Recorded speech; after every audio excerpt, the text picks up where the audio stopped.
Bienvenue les amis. Alors ce soir, nous allons voir tout ce que vous ignorez sur le magnésium ou tout ce que vous devez savoir sur le magnésium. Nous sommes avec Marie qui est spécialisée sur les plantes et les compléments alimentaires naturels et avec un procédé très ciblé plantes et rien de... Oh là là. Voilà. On est en double coup. Voilà, c'est bon. Bienvenue à toi Marie. Merci beaucoup Madeline. Est-ce que vous pouvez me dire si au niveau du son, vous êtes OK? Parce que j'ai l'impression qu'on a des trucs avec le son. Dites-moi si c'est OK pour vous dans le chat. Et donc déjà, on va commencer avec les signes du manque de magnésium. Est-ce que tu as des choses à nous dire à ce sujet-là? Alors, je pense que tous on aura connu des signes de manque du magnésium. Un des premiers qu'on n'attribue pas forcément à ces carences-là, c'est, vous savez, la petite paupière qui tressaute souvent. Ça, c'est un des premiers signes du magnésium. Après, il y a l'irritabilité. Alors, c'est vrai que nous, les dames, des fois, on est irritables aussi avec certains moments de notre cycle menstruel, mais il y a quand même, quand on est un peu irritable de façon régulière, c'est qu'il y a un petit manque de magnésium qui est sous-jacent. Il y a aussi le fait qu'on dort moins bien, qu'on ait des crampes dans les jambes. Aussi, des fois, on a mal, là, une sensation de pression au niveau de la cage thoracique, du plexus. Ça, c'est une des caractéristiques aussi. Et puis, les fourmillements, les pertes de mémoire, tout ça, c'est des caractéristiques du manque de magnésium. Donc, il faut vraiment être vigilant là-dessus parce que ça peut vraiment être handicapant au quotidien. Et alors, du coup, quand est-ce qu'il faut prendre du magnésium? Alors, il y a plusieurs possibilités. Soit on en prend le soir, si c'est des troubles du sommeil, par exemple. Donc, le mieux, c'est avant d'aller se coucher, une demi-heure avant d'aller se coucher. Mais il y a aussi des gens qui sont stressés dans la journée, qui sont irritables et nerveux. Dans ce cas, c'est bien d'en prendre le matin et même le soir, parce qu'en fait, la problématique, entre guillemets, du magnésium, c'est que c'est un minéral qu'on assimile peu déjà, et que l'on perd vite. Donc, dès qu'on est un peu stressé ou autre, le magnésium, il part en fait par les voies naturelles, par les urines et autres, par la transpiration, parce que quand on est stressé, des fois, on transpire aussi plus. Et là, il y a plein de fuites de magnésium qui se font. Donc, c'est bien d'en prendre de façon plus régulière, des plus petites quantités, mais assez régulièrement dans la journée. Donc, le matin, soir, et des fois, quand on se sent un peu stressé et nerveux, on peut en reprendre le midi. Il n'y a pas de problème à ça. Oui, du coup, c'est ce que tu m'avais recommandé. Et donc, quels sont les aliments les plus riches en magnésium? Est-ce qu'il y a des recommandations? Qu'est-ce qu'on peut prendre? Alors, un des aliments les plus riches, c'est la banane. Alors ça, c'est sympa. En plus, surtout l'hiver, on aime bien les bananes. Les enfants, en plus, ils aiment ça aussi. Alors, le chocolat noir, ça, c'est mon petit préféré. Mais alors, par contre, chocolat noir, il faut choisir minimum 75% de cacao, sinon ça sert à rien. Si vous prenez le chocolat noir qui sert à cuisiner à 50%, là, il n'y a rien dedans. Hein. C'est plus de sucre et de gras que de magnésium proprement dit. Donc bon, ça c'est mes deux petits chouchous parce que j'aime bien le côté sucré. Mais il y a aussi tout ce qui est céréales complètes, les oléagineux, toutes ces choses-là. Là, il y a du magnésium. Et puis aussi tout ce qui est lentilles. Alors, je sais que j'ai un mari qui déteste les lentilles, donc je n'en ferai pas à manger. Mais les lentilles, c'est très riche en magnésium. Voilà, donc il y a plein d'éléments comme ça. Et les eaux minérales aussi, certaines, qui sont très riches en magnésium. Oui, alors en eau minérale, même si c'est quand même mieux de prendre de l'eau filtrée, il y a l'épar, il y a le kézak, la badoie. Oui, le rosana après, aussi. Voilà, c'est un peu controversé. Les meilleures eaux, en général, c'est la rose. Alors, je ne sais plus comment c'est. Je sais, il y a Montclame, il y a Montcalm et Montroucou aussi. Voilà, Montroucou. Mais ce ne sont pas forcément des eaux fortes en magnésium. Non, c'est ça. Et puis après, c'est vrai que ça reste du plastique, des bouteilles en plastique, donc forcément. Alors, il y a une question qui revient. Il y a deux questions qui reviennent souvent. Est-ce que le magnésium aide à dormir? Oui, alors effectivement, Pour une simple et bonne raison, c'est que, on en avait déjà parlé ensemble, et je pense que c'est vraiment quelque chose de super intéressant à savoir, c'est que notre corps, donc on va prendre une petite image, on a dans notre organisme un bouton marche-arrêt. C'est les muscles qui se mettent en action grâce à l'action du calcium. Par exemple, moi, le matin, tous les matins, je fais du sport. Je suis très courageuse, je me lève de bonne heure pour aller faire mon sport. Et donc, je fais du sport, je cours. Et pour que mes muscles se mettent en marche, j'ai besoin de calcium. Ça, c'est le bouton marche de mes muscles. Mais quand je m'arrête, j'ai besoin de magnésium pour me mettre mes muscles au repos. Et si je n'ai pas assez de magnésium, mon corps il est sous tension toute la journée. C'est une des raisons qui font qu'on ne dort pas bien. Donc oui, forcément, le magnésium va aider à dormir parce qu'il va aider le corps à se déstresser. Et à partir du moment où on déstresse, on dort beaucoup mieux.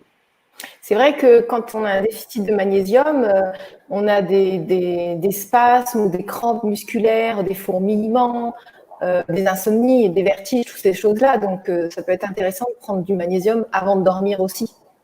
Tout à fait. Mais ça, c'est le fait que notre organisme n'arrive pas à se mettre au repos puisqu'effectivement, il manque de magnésium. Et alors, est-ce que le magnésium fait maigrir? Alors oui, alors ça peut aider pour la même raison, c'est que quand on est stressé, souvent déjà on mange plus, et souvent on mange plus en plus de quoi? Du gras, du sucre, tout ce qui n'est pas bon pour l'organisme.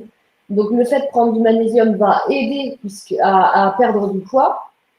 Pour cette raison logique, c'est qu'à partir du moment où on mange moins sucré, on va aussi perdre du poids.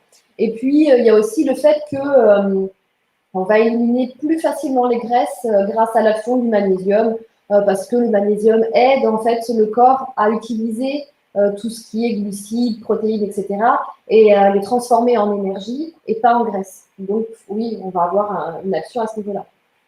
Et pourquoi il y a certaines personnes qui ne fixent pas le magnésium? C'est-à-dire ils peuvent en prendre autant qu'ils veulent, il n'y a pas les effets. Il y a plein de raisons à ça.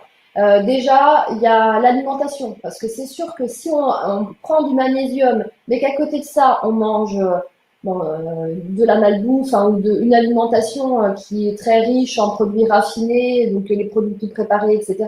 Déjà, forcément, on assimile moins bien. Ensuite, le café, ça participe au fait qu'on assimile moins bien aussi le magnésium. Il y a certains médicaments aussi qui font qu'on assimile moins bien.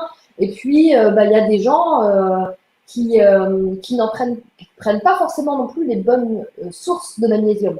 Donc, ça aussi, ça participe au fait de ne pas assimiler correctement. Justement, cette conférence a lieu parce que moi, à la base, je prenais du magnésium marin avec la B6. Et en fait, quand on m'a testé au niveau du magnésium, je trouvais qu'il y avait un problème.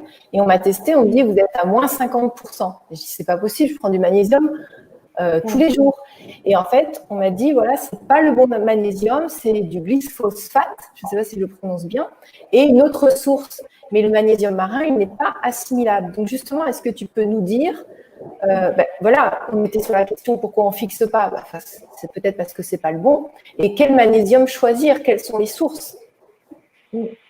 Alors c'est vrai qu'il y a plein de sortes de magnésium différents. Il y a les citrates, les malades. Tu as parlé de l'oxyde de magnésium, le magnésium marin. Voilà, il y a les chlorures de magnésium. On a déjà, je suis sûre que vous avez déjà entendu parler du chlorure de magnésium, les sels de Nigari, toutes ces choses-là. Donc, oui, ça c'est laxatif. Voilà, c'est ça. Et effectivement, il y a pas mal de sels de magnésium, puisque le magnésium, donc c'est un minéral. Et alors, il y a deux critères qui sont vraiment, vraiment importants dont il faut tenir compte quand on achète un magnésium. Le premier, c'est il faut regarder le pourcentage de magnésium élément. Le deuxième, il faut savoir que le magnésium, comme c'est un minéral, il a besoin d'un véhicule, d'un support pour être assimilé par le corps. Sans cela, voilà, c'est comme un morceau de pierre qu'on essaierait d'ingérer et qui ne serait pas du tout reconnu, donc pas utilisé par le corps. Donc, c'est ce fameux support. Et donc, les supports, c'est ce dont on parlait, les oxydes de magnésium, les malates, les citrates, etc. Donc, il faut regarder Les plus intéressants, c'est les glycérophosphates de magnésium, le bisglycinate de magnésium. Alors, c'est vrai que, contrairement au magnésium marin où il y a 58% de magnésium élément, dans ces deux-là, glycérophosphate de magnésium et bisglycinate de magnésium, il y a moins de magnésium élément, le minéral proprement dit. Mais par contre, ils sont beaucoup plus assimilables par le corps et ils ont moins d'effets néfastes comme le côté laxatif ou acidité de l'estomac, le fait qu'on ne digère pas bien, etc. Donc ça, c'est super important. Il faut regarder ça. Alors, pour répondre à une question, on va prendre la question de Mimi après. Il y a une personne qui demande le nom du complément alimentaire précis qu'on doit prendre. Est-ce que justement, tu peux nous dire quelle est la différence du magnésium que vous avez mis au point par rapport aux autres magnésiums? Parce que si je fais cette conférence avec toi, c'est parce que je connais tes produits et que je t'ai contacté, parce que forcément, je ne prenais pas les bons. Et j'ai eu envie de faire une conférence une fois que j'ai testé ce que tu proposais. Donc, est-ce que tu peux nous dire quelle est la différence? Parce que moi, je ne saurais pas l'expliquer. Alors, donc, nous, on a choisi deux sources dont je te parlais, le bisglycinate de magnésium. Donc, ça, c'est du magnésium qui est lié à un acide aminé qui s'appelle la glycine. Et la glycine, c'est un super acide aminé qui est très important pour justement en cas de stress. Ça permet aussi de déstresser l'organisme. Donc là, on a un super support avec un bon magnésium. Ensuite, on a le glycérophosphate de magnésium. Donc ça, c'est du magnésium qui est lié à du phosphore. Donc ça, c'est pareil, c'est super important, par exemple, pour les neurones, le phosphore. Et puis, donc ça, c'est ces deux magnésiums-là qui sont vraiment assimilables et qui sont intéressants parce qu'ils s'assimilent à deux niveaux dans notre organisme, l'intestin et l'intestin grêle, ce qui fait qu'il y a vraiment une assimilation en cascade. Et ça, c'est important aussi parce qu'on sait que, on l'a vu tout à l'heure, que le magnésium s'assimile par petites quantités. Ça ne sert à rien d'en prendre des grosses quantités à la fois parce que le corps n'est pas en capacité d'assimiler tout ça. Parce que, par exemple, le magnésium qui circule dans notre sang et donc qui est véhiculé à travers l'organisme, il y en a très peu dans le sang, il n'y en a que 1%. Donc, si on surcharge notre organisme en apportant trop de magnésium d'un coup, bah, le magnésium, il ne va pas circuler parce que notre sang, il sera saturé. Et à un moment donné, bah, tout est éliminé par les voies naturelles. Donc, voilà. Donc, ça, c'est important, ce système de cascade. Et puis, il y a aussi le fait qu'on a mis de la vitamine B6, parce que ce qui a été constaté également, c'est que, donc voilà, on a dit le sang est vite saturé parce qu'il ne peut pas en avoir trop. Voilà. Donc, et le principal magnésium, il se situe dans les cellules et dans les organes. Et en fait, le problème, c'est que nos cellules ont besoin d'une sorte de clé pour s'ouvrir, pour permettre l'assimilation, que le magnésium entre dans nos cellules. Et cette clé, une de ces clés, c'est la vitamine B6, ce qu'on a mis, et de la silice aussi. Et on a mis du bambou. Qui la silice, c'est bien. De silice, ouais. Ça, c'est deux clés qui font que les cellules, en fait, elles vont s'ouvrir pour aider le magnésium à pénétrer les cellules et donc être reconnu et assimilable par le corps. Est-ce que tu peux nous donner le nom du produit? Il s'appelle le Zenimag. Zenimag. Donc, moi, j'ai mis le lien du site de Marie et le Facebook, si vous voulez regarder ce qu'elle propose. Et je voulais aussi communiquer sur, parce que quand vous m'envoyez des mails, je vous réponds en message vocal. Et il y a des personnes qui m'ont dit, oui, est-ce que je peux consommer du chlorure de magnésium ou du Niagari pour me complémenter? Et moi, par expérience, je sais que ça, c'est quelque chose qui va nettoyer, qui va être diurétique et qui va même être agressif pour les intestins. Et à la limite, vous pouvez faire des bains de Niagari pour vous reminéraliser ou de chlorure de magnésium. Mais l'ingérer, ça va. Je vais te poser la question, mais est-ce que ça apporte vraiment quelque chose au corps?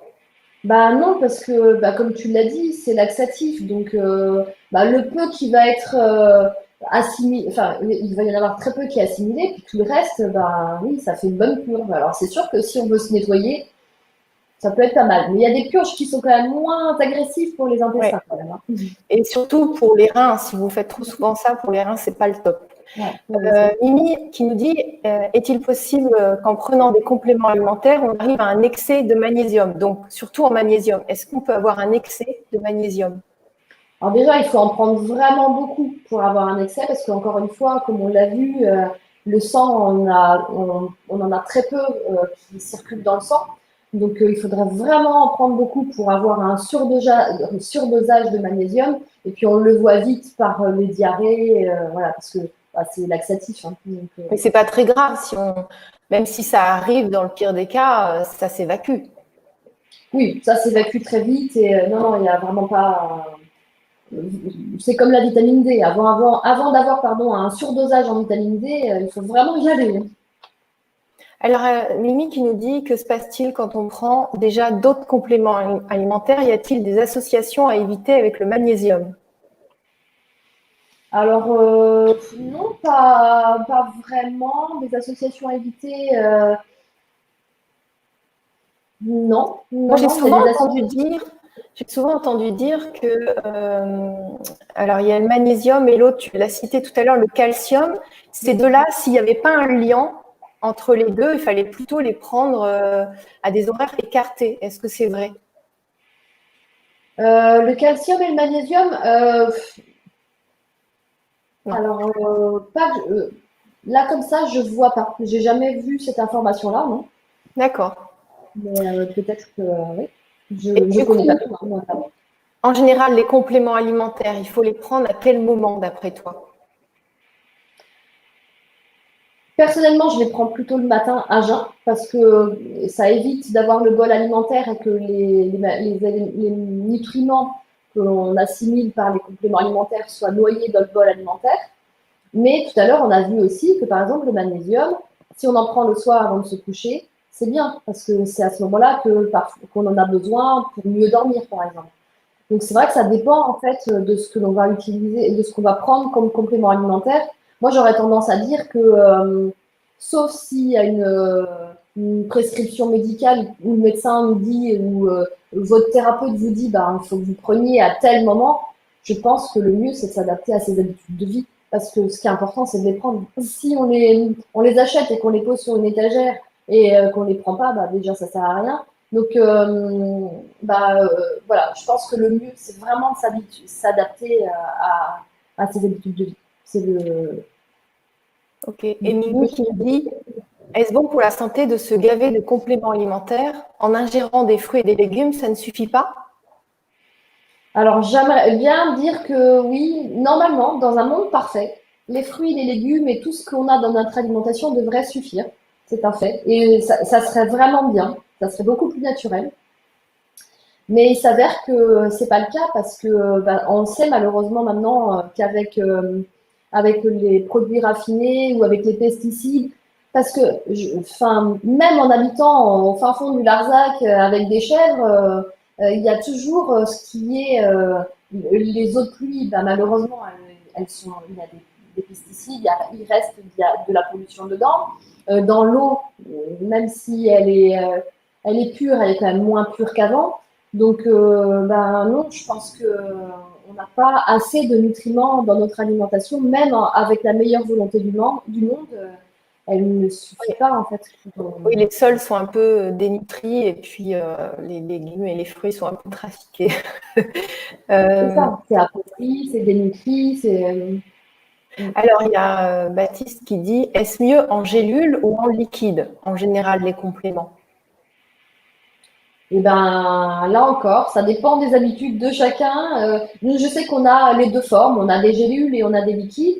Et puis, en fait, ça dépend des produits parce que il y a des produits qui sont vraiment, vraiment pas bons. Donc, dans ces cas-là, il vaut mieux les prendre en gélule. Au moins, on les prend parce que sinon, des fois, c'est vraiment imbuvable.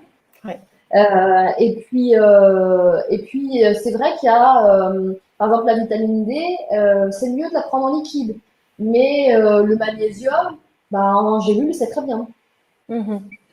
Et est-ce que tu peux nous partager des témoignages de personnes qui auraient consommé tes produits? Parce que des fois, j'entends parler de choses assez surprenantes. Et toi, tu ne te bases pas forcément sur...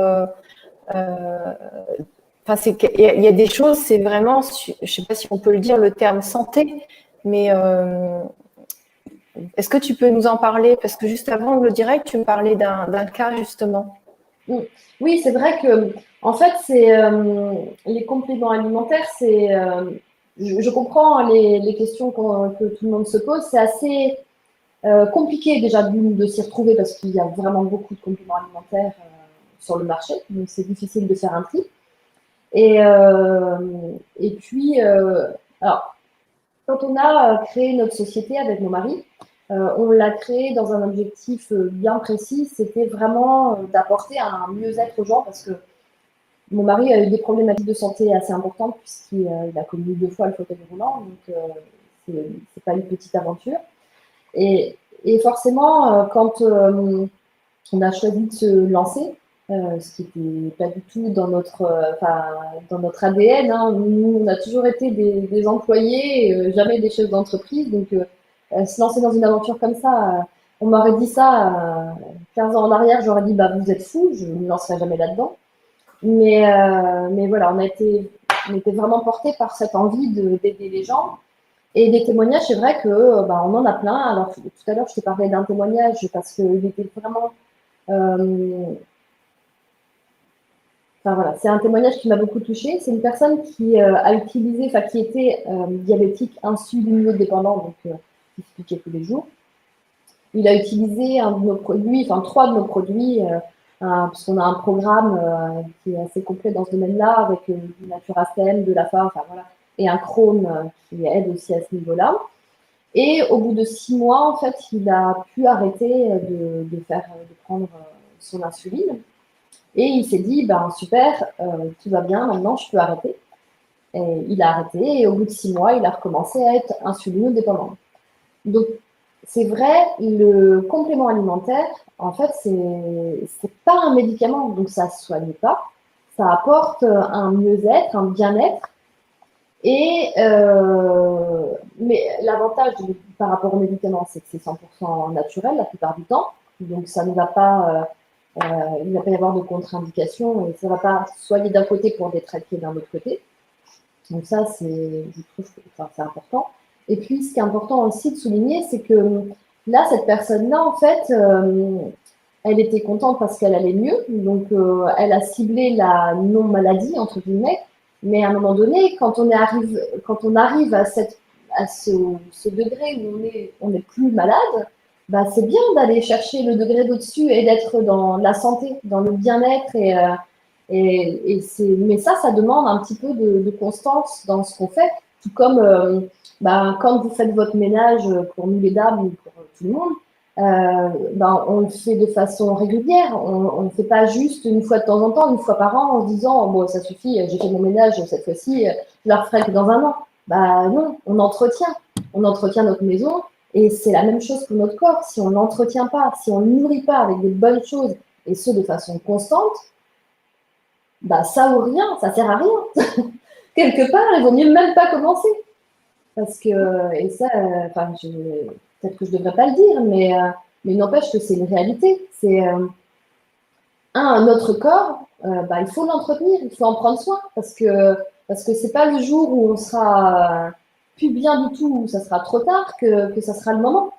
Donc, on a un patrimoine on est né avec un. Notre corps, il est magnifiquement bien fait. On a vraiment de la chance quand on réalise. Oui, quand on le nourrit bien, il est capable de se régénérer. C'est pas compliqué. Voilà, en fait. Et en fait, c'est pas compliqué. Un corps, faut le nettoyer et le nourrir. Donc, nettoyer les intestins, le foie, et le nourrir correctement. Et en général, on peut vieillir en restant assez jeune. Enfin, je parle assez jeune. Les organes ne vont pas prématurément faire une descente, quoi. Donc, Comment on entretient notre maison? On entretient notre maison avec soin parce qu'on est bien dedans, parce qu'on s'y sent bien. Notre corps, il faut s'y sentir bien aussi, donc il faut l'entretenir. Donc, c'est pas compliqué, c'est de boire de l'eau de qualité, essayer un maximum de respirer de l'air de qualité, bouger, que ce soit marcher dehors ou bouger comme vous pouvez faire du sport. Et l'alimentation, c'est pas évident, souvent on doit complémenter, mais avoir des nutriments de qualité, même si c'est très peu, de qualité. Voilà. Donc, alors, on va peut-être prendre une dernière question. Ghislaine qui dit « J'ai toujours entendu le calcium le matin et le magnésium plus tard ». Ben voilà, c'est ce que je disais. Mais apparemment, ce n'est pas toujours vrai, Ghislaine, parce que moi aussi, j'ai eu ça et j'ai observé qu'il y avait pas mal de compléments qui se liaient et apparemment, c'était, je crois, du vinaigre de cidre qui faisait le lien ou je ne sais plus quoi, mais ce n'est pas toujours vrai. Après ce que tu dis aussi. Mimi qui dit qu'il existe différents types de magnésium. On est très vite perdu quand on ne s'y connaît pas lequel choisir. Les autres magnésiums ont peut-être d'autres vertus, je suppose. Oui, c'est vrai que là, moi, je vais parler de celui que j'ai testé. J'en ai testé plein avant. J'en ai testé des dizaines, bien sûr. Et souvent des magnésiums marins. Donc là, je peux vous dire que si vous regardez sur Internet magnésium marin et si vous cherchez un peu, on s'aperçoit qu'il n'est pas assimilable. Là, il se trouve qu'avec Marie, moi, je consomme ces compléments et qu'ils ont très haute qualité et biodisponibilité. Mais il y en a plein d'autres sur le marché, j'imagine, qui sont de bonne qualité. C'est à vous de découvrir et de tester sur vous ce qui est juste. Qu'est-ce que tu veux dire par rapport à ça? Mais tout à fait. Après, ce qu'il faut regarder aussi, il y a quand même une chose qui est importante, je trouve, c'est qu'on ne communique peut-être pas suffisamment, c'est ce qu'il faut regarder aussi quand on regarde une composition de produit, c'est tout ce qui est excipient. Souvent, si vous voyez par exemple en premier, parce que dans la liste, quand on regarde une étiquette, et c'est la même chose pour les cosmétiques, le premier qui apparaît, c'est ce qui est le plus, ce qui a le plus. Voilà, la quantité est la plus importante. Donc, si déjà en premier, vous voyez maltodextrine, stéarate de magnésium, toutes ces choses-là, bon, tout ça, c'est des excipients, c'est des ajouts qui sont faits, mais qui ne sont pas des ingrédients actifs, et c'est souvent pour combler des gélules. Donc, ces compléments alimentaires-là, souvent oubliés. Il y a un truc que j'aimerais rajouter, parce qu'on se fait souvent avoir les compléments alimentaires pas chers, il n'y a pas grand-chose dedans. Il y a beaucoup de trucs que le corps ne va pas reconnaître, qui est de synthèse, et il y a très peu d'éléments actifs. Donc, vraiment, je pense à tout ce qui est vitamine C, magnésium, tout ça. Alors là, surtout la vitamine C, le magnésium, c'est le pompon. Il y a des trucs vraiment pas chers, mais regardez la composition parce qu'on se fait aussi pas mal avoir. Bah oui, parce qu'au final, si vous devez en prendre plus pour avoir un résultat qui de toute façon sera inférieur, bah ça vous reviendra au final plus cher. Donc le calcul n'est pas forcément le bon démarrage. Alors Baptiste qui nous dit pour entretenir la maison, c'est marrant, la base c'est quoi au minimum qu'il faut prendre? C'est une bonne question ça. Oui, c'est une bonne question, effectivement. Alors la base, en fait, pour vraiment il faut essayé d'apporter à son corps le maximum de nutriments. Et il y a, on a un produit chez nous qui est vraiment un tout-terrain, qui est l'algue du lac Clamate. Cette algue-là, en fait, c'est à peu près 115 micronutriments. Pratiquement tous les nutriments, les vitamines et les minéraux dont vous avez besoin pour être en forme. Donc ça, je dirais que c'est une des fondations, la base d'un programme. Après, une autre chose qui est vraiment, vraiment, vraiment importante, surtout en ce moment, c'est la vitamine D. Ça, c'est primordial. Surtout, alors l'hiver, parce que en fait, la vitamine D, on la fabrique grâce à l'action du soleil. Bah, le soleil, en ce moment, il faut dire qu'on n'en a pas beaucoup. Et quand on en a, les rayons du soleil sont trop bas pour nous permettre de synthétiser la vitamine D. Donc, la vitamine D, ben, c'est l'activation du système immunitaire. C'est le système immunitaire, c'est le fait de ne pas être malade l'hiver, de ne pas avoir de grippe, de rhume, etc. Et là, on arrive dans la santé et non plus dans la non-maladie, on est dans la santé. Donc le magnésium, c'est recommandé plus pour des gens qui sont stressés dans une période, qui ont des examens ou qui n'arrivent pas à dormir, ou des sportifs, ou on peut en prendre Pas forcément, parce que par exemple, le magnésium aide à l'assimilation de la vitamine D.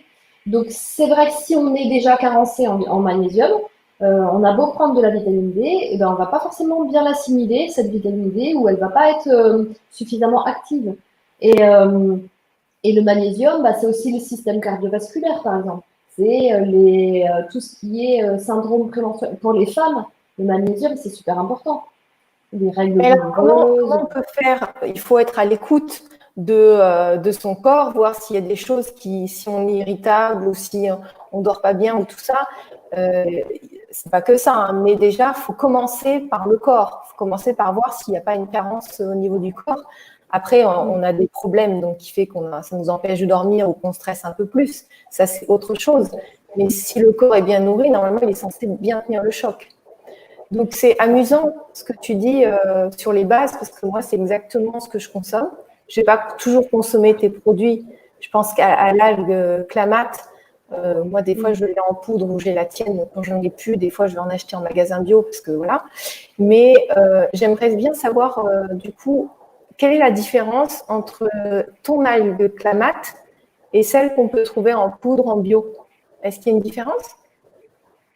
Alors, normalement, l'algue Clamat, elle vient d'un seul endroit dans le monde, le lac Clamat. Donc, normalement, elle est, dans la logique des choses, elle devrait être identique. Bon, c'est vrai que après, ça dépend beaucoup quand même du stockage, parce qu'il y a des laboratoires qui, malheureusement, récoltent beaucoup et donc stockent des grosses quantités et forcément, elle n'est pas forcément aussi fraîche. C'est important qu'elle soit fraîche, cette algue Clamat.